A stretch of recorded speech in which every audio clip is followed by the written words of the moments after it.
The Flute of Fortune. Part 1. They called her cursed. They said she was the reason her own mother died. But the same girl they treated like nothing was about to change the fate of an entire kingdom. In a quiet village lived a young girl named Oma, a beautiful but humble girl in her early 20s. After her mother died when she was still a child, her father Abuchi remarried another woman. But from the very first day the new wife entered the house, Oma's life became a nightmare. Her stepmother treated her like a servant. She slapped her for small mistakes. She insulted her in front of the other children. Sometimes she even told Oma, "You killed your own mother." And sadly, Oma's father Abuchi rarely defended her.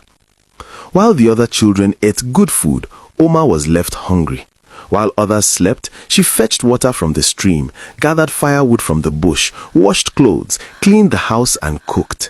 Day after day, tired, hungry and lonely. But Oma never allowed bitterness to fill her heart. One hot afternoon, after fetching water from the stream, she saw an old woman leaning on a walking stick. The woman looked weak and thirsty. Earlier, the old woman had begged other girls for water, but they all refused.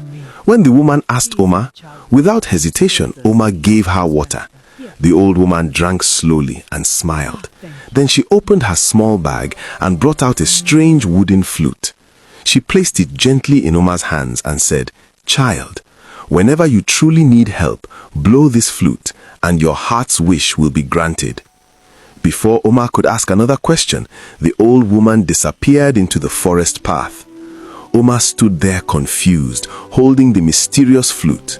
She had no idea that her life was about to change forever. To be continued. Oma, take this. It is a gift of great power. For me, what is it? A magical flute. Blow it whenever you need something good. I don't understand how. You will see. Trust in it. The Flute of Fortune. Part 2. The next morning, Oma's stepmother and siblings prepared to attend a big celebration in the village.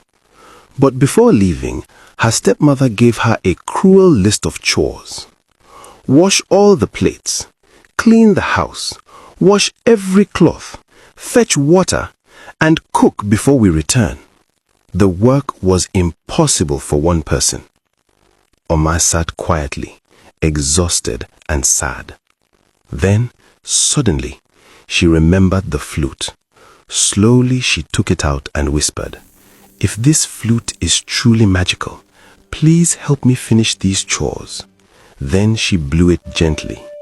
Immediately, something unbelievable happened.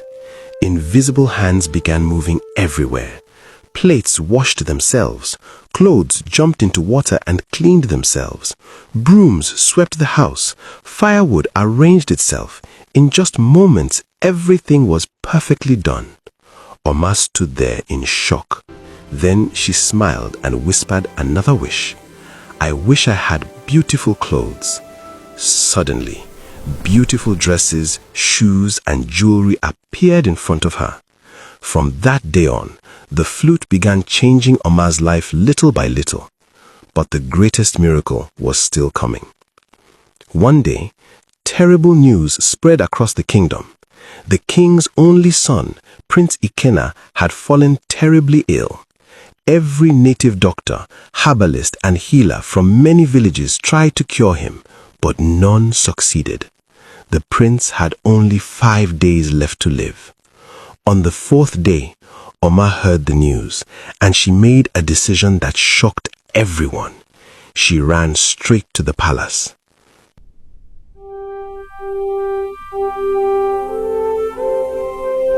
The Flute of Fortune, Part 3. When Oma arrived at the palace gates, the guards laughed. What can a poor village girl do that great healers could not? But Oma insisted on seeing the king.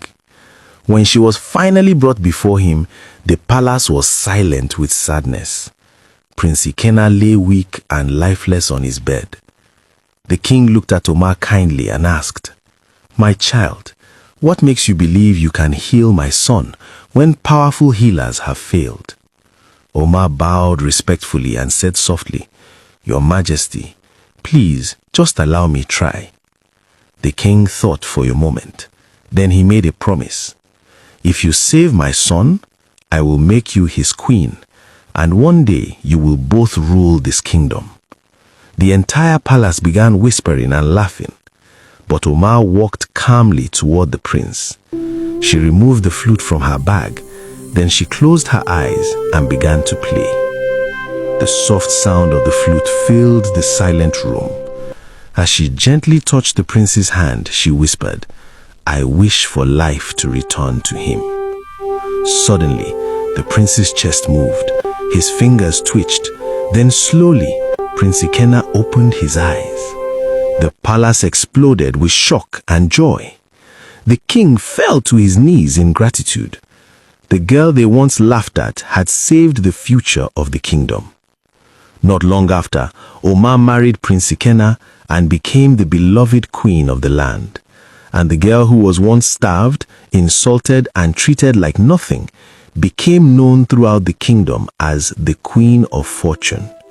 Because sometimes, kindness to a stranger can open the door to a destiny greater than you ever imagined.